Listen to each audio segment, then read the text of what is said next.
Anyway, what would we do if if aliens came down from outer space and they started to put dioxin in every mother's breast milk, flame retardant in every mother's breast milk, if they started to melt the ice cap, and I don't know if you saw this article in the New York Times the other day talking about the benefits of melting the polar ice cap. Okay, so what would we all do if they did this? I think we would all put on our camo outfits, grab our AK-47s, head off to the wrong audience. Am I the only person here with an AK-47? How many people in this room have had someone, how many of you have had someone that you love die of cancer? That's what, 60, 70%, 80% maybe? Yeah. How about more than one? Yeah, how about more than one? We're still about half. Cancer is, of course, caused by the toxification of the entire environment in great measure. Okay. So maybe your sense of kin and your sense of skin doesn't extend to the natural world. Maybe you don't yet love the land where you live enough that you'll fight for it. But what if the fascists toxify not only the landscape but the bodies of those you love? What if their actions put dioxin and dozens of other carcinogens in the flesh of your lover, children, mother, brother, sister, father? Would you fight back? What if the fascists toxify your own body? Would you still cling to the illusion that their edicts carry more weight than that brought to bear by their secret and not so secret police? Would you work for this regime? Would you teach others its virtues? Or would you fight back? If you won't fight back when they toxify your own body, when will you fight back? Give me, and more importantly yourself, a specific threshold at which you finally take a stand. If you can't or won't give that threshold, why not? None of these questions are rhetorical. The questions are real. They are, at this point, some of the most important questions there are. I'm talking to human beings who are on a planet that's being changed dramatically. So, if you can slide your premises by people, you've got them. So in the new book, I didn't want to do that. I wanted to lay out my premises in boldface so that if people don't like the premises, they won't get suckered in. And the first premise of the book is that industrial civilization is not and can never be sustainable.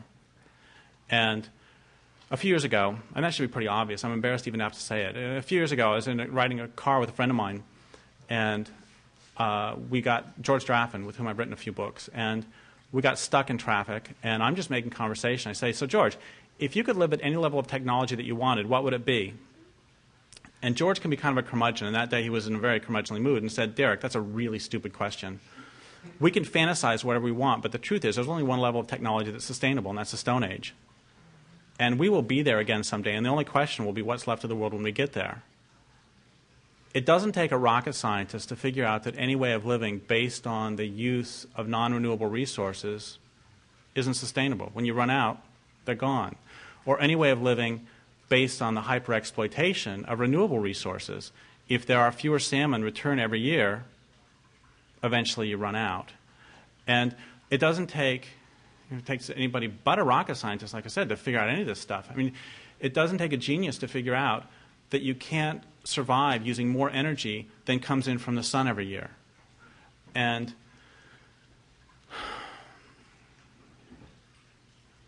so I ask people all over the country, do you believe that the dominant culture is going to undergo a voluntary transformation to a sane and sustainable way of living? Nobody ever says yes. A lot of people laugh. And one guy at one of my talks raised his hand. Everybody looked at him. He said, oh, voluntary. No, of course not. And the next question is, if you don't believe that the dominant culture is going to undergo a voluntary transformation to a sane and sustainable way of living, and if you care about your land base, what does that mean for your strategy and for your tactics? And the answer is that we don't know. And the reason we don't know is because we spend so much time hoping that there will be a miracle that we don't actually talk about what's directly in our face.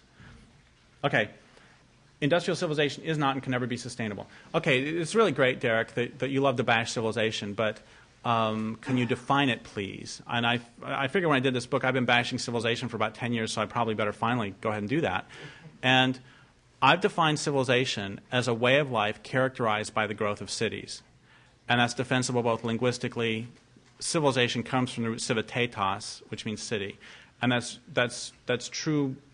That's defensible historically, too. That's nice, Derrick, but what's a city? Okay, so I've defined a city as a collection of people, not a community, a collection of people living in numbers large enough to require the importation of resources. That means that the Tolowa, on whose land I now live, were not civilized because they didn't require the importation of resources. They lived in villages, camps. I mean, they ate salmon, huckleberry, clams, salmon, elk, salmon, and salmon. And I was up in Spokane, Washington a few years ago doing a radio interview, and the radio interviewer asked me, or he said, Indians exploited salmon too. And I said, no, they didn't. They ate them. And he said, what's the difference?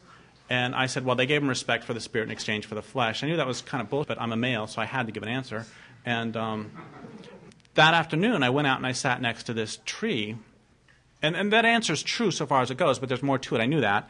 And so I asked the tree, what is the fundamental predator-prey relationship? And the tree gave me the answer immediately, which is if you consume the flesh of another, you take responsibility for the continuation of the other's community. And this is true on a moral level, it's true on a spiritual level, it's true on a physical level. So if I consume salmon from Mill Creek, I am now responsible for the continuation of that community. And when someone eats me, they will now be responsible for the continuation of my community. And everybody knows this. I mean, wood ducks know it, tadpoles know it, backstriders know it. If the backstriders eat all the tadpoles, guess what? Ain't going to be any more tadpoles to eat. So resources don't exist. Okay, having said that, we're going to use that word a lot still. Okay, so any way of living characterized by the growth of cities can never be sustainable. Because if you require the importation of resources, it means that you've denuded the landscape of that particular resource, and as your city grows, you will denude the landscape in an ever larger area. The second thing it means is that if you require the importation of resources, your way of living must be based on violence. And the reason that this is true is because trade will never be sufficiently reliable. If the people in the next watershed over have some resource that you need and they're not willing to share it with you, if you need it, you're going to take it. And this is different than the sort of free trade that a lot of Indians would have where they would trade for non-essentials. This is totally different. That's actual honest-to-goodness free trade. What this means is that we could all become junior bodhisattvas, and it wouldn't matter. The U.S. military would still have to be huge and still have to invade all those other countries so we can get our oil. So the implications of that are really striking. Okay, second premise of the book is that traditional communities do not often voluntarily give up or sell the resources on which their communities are based until their communities have been destroyed. It follows that those who want the resources will do what they can to destroy traditional communities. Third premise. Industrial civilization is based on, requires, and would collapse very quickly without persistent and widespread violence. Fourth premise. This is my favorite one, I think. Civilization is based on a clearly defined and widely accepted, yet often unarticulated hierarchy. Violence done by those higher on the hierarchy to those lower is nearly always invisible, that is, unnoticed. When it's noticed, it's fully rationalized. Violence done by those lower on the hierarchy to those higher is unthinkable, and when it does occur, is regarded with shock, horror, and the fetishization of the victims. I'm sure that you know, for example, that between 4 and 6 Americans die every day because they encounter police. But every time a cop dies, there's this big state funeral, and, I mean, do you know what the most dangerous civil service profession is? Garbage collection. When was the last time you saw a state funeral for a garbage collector? When was the last time you saw a Tom Cruise movie where he's this intrepid garbage man just cleaning up the mean streets of L.A.? And so, also, obviously, that's how it goes with violence, that, you know, if a cop kills a non-resisting person or a resisting person, well, let's think actually about protests, where what would happen if we all showed up at protests wearing body armor and carrying guns? Okay, so a cop beats people with essentially a baseball bat and nothing happens. But if you don't believe that this hierarchy exists, then try taking a baseball bat to a cop, and I'll talk to you in about 50 years. It's true within families. My father's extremely violent, and the one time my brother fought back, he got beaten far worse than any other time because he had committed blasphemy. Fifth premise of the book. The property of those higher on the hierarchy is more valuable than the lives of those below.